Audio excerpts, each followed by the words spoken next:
Mais t'as vu ce qu'ils font? Comment ils ont eu cette idée? C'est génial! Tu crois qu'on va me prendre au sérieux? Mais je détaille jusqu'à quel point, là, mon business plan.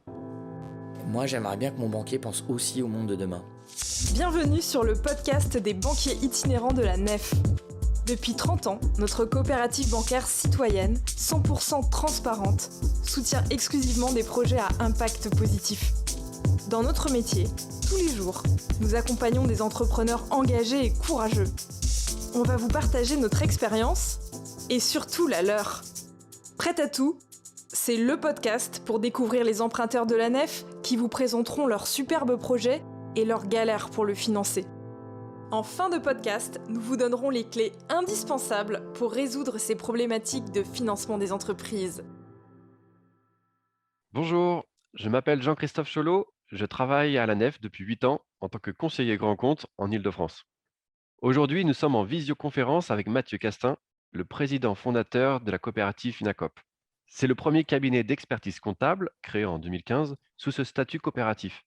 À la Nef, nous connaissons bien Mathieu et sa coopérative, car depuis sa création, il s'est tout de suite tourné vers la Nef pour y déposer sa trésorerie en attente du démarrage de son activité, via notamment l'ouverture d'un livret dédié aux associations et aux coopératives. En 2017, nous avons participé au financement de sa coopérative pour la première fois, en lui accordant un prêt bancaire pour le financement de son BFR, son besoin en fonds de roulement, lié au renforcement de ses équipes. Enfin, en amont de sa levée de fonds de 300 000 euros en 2018-2019, nous sommes intervenus en financement bridge, c'est-à-dire un financement court terme pour soutenir sa trésorerie le temps de finaliser sa levée de fonds. Alors Mathieu, est-ce que tu peux nous en dire plus sur Finacop? Oui, alors Finacop, c'est comme tu disais, la première coopérative d'intérêt collectif, donc un statut de SCIC, SIC, d'expertise comptable française, qui est née il y a maintenant 6 ans, donc 100% dédiée aux acteurs de la transition sociale et environnementale, et qui est basée à Paris, Rennes, Bordeaux et Biarritz. Pour vous donner quelques chiffres, nous on compte 25 salariés, donc qui sont quasiment tous associés. Sachant qu'on laisse la liberté de s'associer, à peu près 700 bénéficiaires, qu'il y en a à peu près 150 associés et des partenaires. Ça peut être des plateformes de crowdfunding, des chercheurs en droit coopératif, des avocats coopératifs. Donc on est organisé en 3 pôles. On a un pôle expertise comptable, si ce n'est, alors classique j'ai envie de dire, mais si ce n'est qu'on est à l'heure du numérique. Un pôle conseil, on fait de l'aide à la gestion, des outils de gestion, à la politique RH, on fait du conseil juridique beaucoup, notamment à la création, du conseil en stratégie recherche de financement, en haut de bilan, on en parlera, de la formation et plein d'autres choses.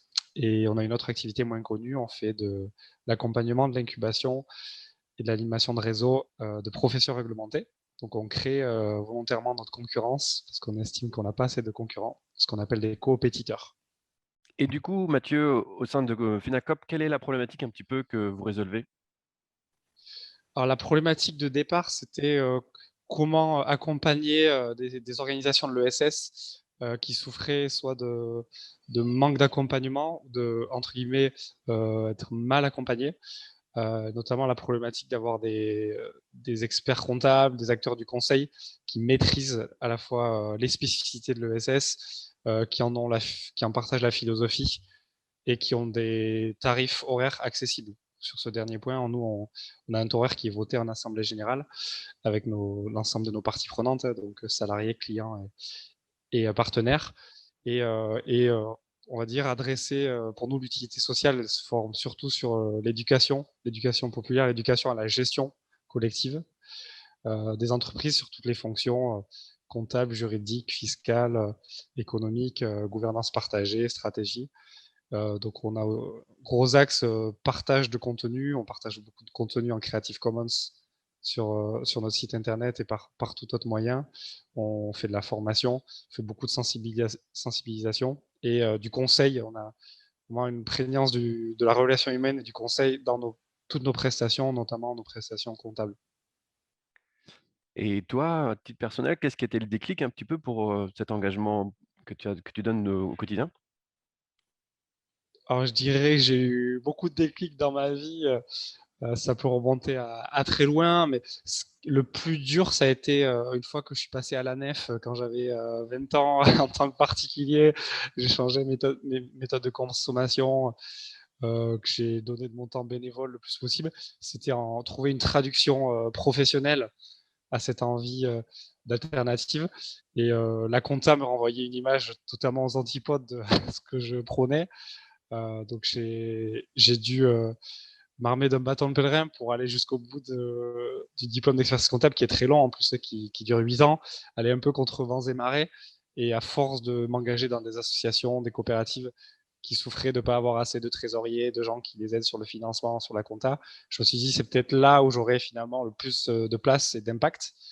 Donc ça a été un long parcours. Et après 8 ans pour avoir ce diplôme, et puis un petit procès contre l'Ordre des experts comptables qui nous a refusé l'inscription en SIC, on a réussi à pouvoir pleinement exercer.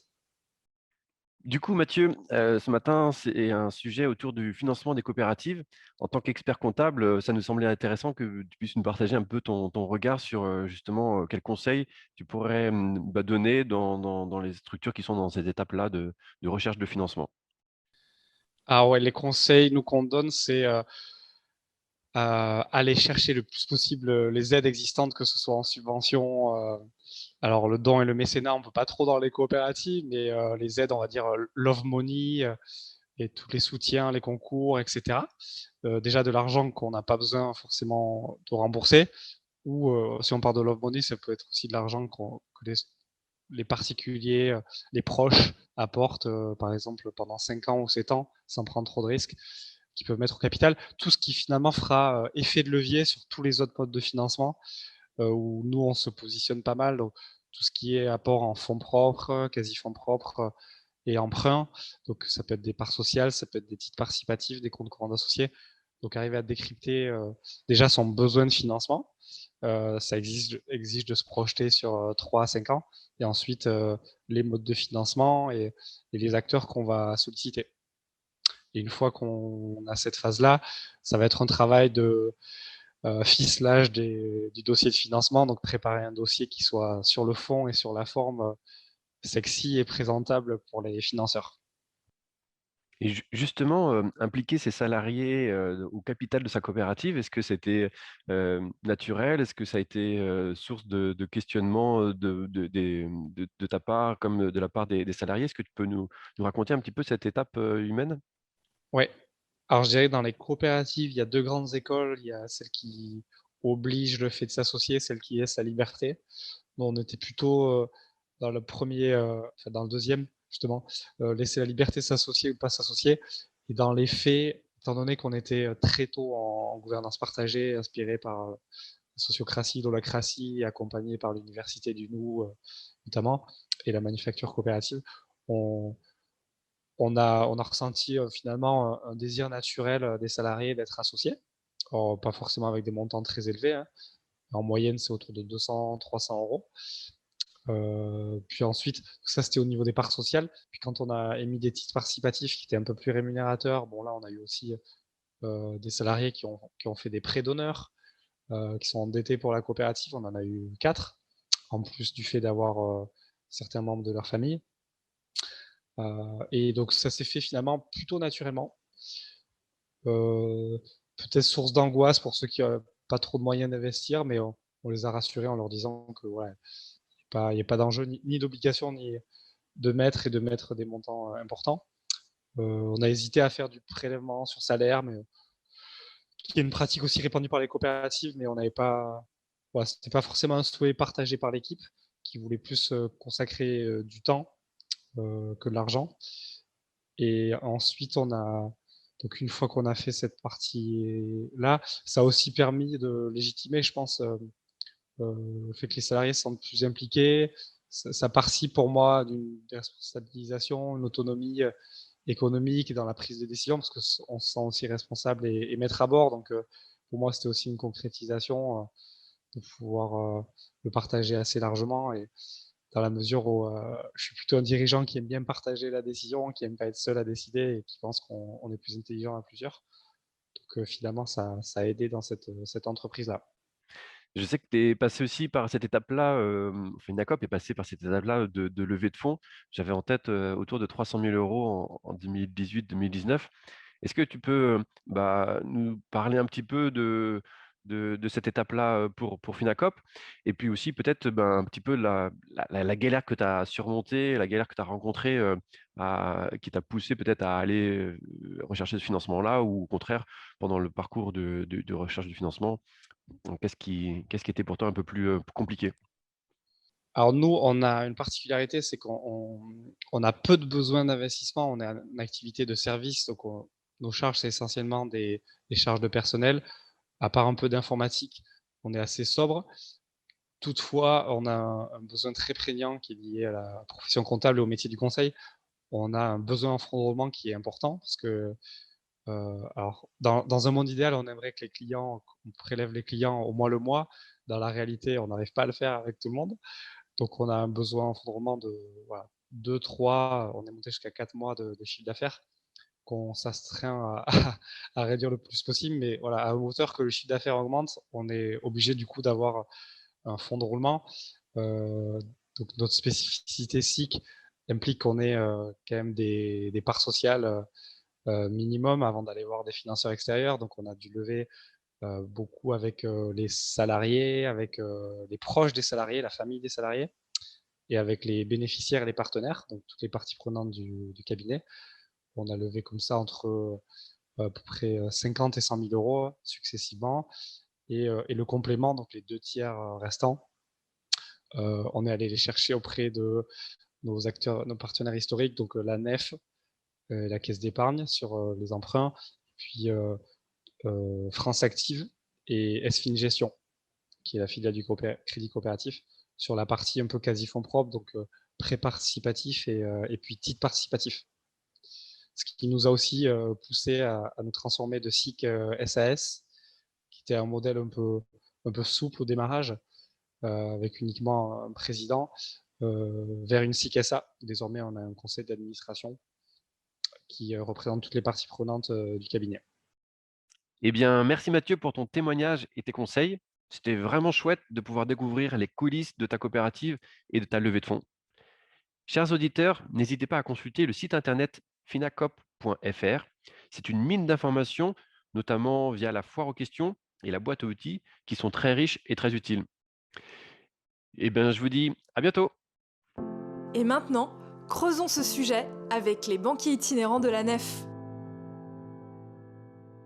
Les outils financiers spécifiques aux coopératives. Qui dit projet collectif dit accès à un essaim de dispositifs de financement collectif. Quels sont les différents types de coopératives ? Sans être exhaustif, on peut penser aux SCOP, SIC, coopératives de loi 47 et aux coopératives agricoles. On nous demande souvent la différence entre SCOP et SIC. Pour faire simple, la SCOP, Société coopérative et participative, est une entreprise où les salariés sont les associés majoritaires. La SIC, Société coopérative d'intérêt collectif, est une entreprise dont l'actionnariat est réparti en collèges. Collège des salariés, des bénéficiaires, clients, usagers, et des contributeurs, collectivités, financeurs, partenaires. Conseil numéro 1. Il y a une spécificité qui pourrait vous pousser à créer une coopérative. Outre les salariés, elle s'appuie souvent sur un réseau de bénévoles hyper engagés dans le projet. Voici quelques exemples de financement des SCOP qui s'additionnent au mode de financement classique. Les parts sociales, bien sûr. Une augmentation de capital où un public large souscrit des parts sociales. Personnes physiques, personnes morales, entités privées, mais également les collectivités publiques.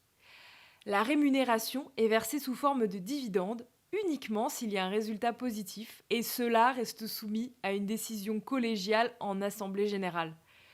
Conseil numéro 2. Mettre en avant le fait que les personnes physiques peuvent bénéficier d'un avantage financier de 18% de l'impôt sur les revenus, lors d'une souscription au capital d'une TPE et PME, et donc d'une coopérative. Et on rappelle que comme toute prise de participation au capital, il y a un risque de perte des fonds apportés. Les titres participatifs. C'est un outil spécifique pour les coopératives. Il ne s'agit pas de financement participatif ou crowdfunding, mais d'une créance envers des personnes physiques ou morales émises par la coopérative selon des modalités, durée, taux de rémunération, mode de remboursement définis en assemblée générale. La rémunération peut se décomposer en une partie fixe et une partie variable. Les prêts participatifs. C'est un outil très proche des titres participatifs, à la différence qu'il est personnalisable avec chaque souscripteur. On peut définir pour une personne la durée, pour une autre l'indice pour définir la rémunération, avec là aussi la possibilité d'une partie fixe et d'une partie variable. Attention, ces prêts participatifs ne peuvent être souscrits que par des personnes morales. Un avantage pour la présentation d'un dossier de financement, ils ne peuvent pas être associés à des garanties. Ils sont donc considérés par les banques comme des quasi-fonds propres, ce qui permet de ne pas alourdir les ratios d'endettement. Les coopératives bénéficient de dispositifs de garantie particuliers. Sophiscope est un organisme national qui propose des garanties pour les prêts bancaires des coopératives. Elle coordonne les URSCOP. Pour démarrer un projet coopératif, être accompagné, se former, vous pouvez prendre contact avec l'antenne URSCOP, Union régionale des SCOP, proche de votre emplacement. Conseil numéro 3. Voici quelques atouts à mettre en avant. À la Nef, nous sommes nous-mêmes une coopérative et nous soutenons plus facilement ce type de projet pour les raisons suivantes. Les coopératives limitent dans leur statut la lucrativité du capital, ce qui permet sur du long terme de constituer une sécurité via des réserves impartageables qui servent à financer l'impact et le développement des projets. On l'a constaté, les projets collectifs font preuve d'une grande résilience face aux aléas de la vie entrepreneuriale ou plus particulièrement, dernièrement, face à la pandémie liée au Covid-19. En se mobilisant collectivement, ils ont des cartes en main supplémentaires pour rebondir. Enfin, pour aller plus loin, travailler en collectif requiert une méthodologie. Il existe des outils de gouvernance partagés comme l'holacratie, la sociocratie, les méthodes agiles ou les entreprises libérées qui sont très adaptés à la gestion des coopératives. Ces modes de management permettent à des degrés divers de mobiliser des équipes en les impliquant dans les décisions et en leur permettant de trouver collectivement l'organisation de travail adaptée. Même des sujets sensibles, tels que les salaires individuels, peuvent être abordés et décidés par les collaborateurs dans certaines de ces organisations. Pour en savoir plus, n'hésitez pas à vous tourner vers l'Université du Nou. Son site internet, avec les fiches pratiques disponibles dans la partie ressources, donne d'excellents éléments concrets. Voilà, merci pour votre écoute. Si vous avez aimé cet épisode du podcast Prêt à tout, n'hésitez pas à le noter et à le partager et à vous abonner pour ne pas manquer les prochains épisodes. On remercie très chaleureusement Mathieu Castin de la coopérative Finacop, Jean-Christophe Cholot, conseiller grand compte pour la réalisation de l'interview, Chloé Daval pour l'identité graphique et David Dorier pour l'identité sonore.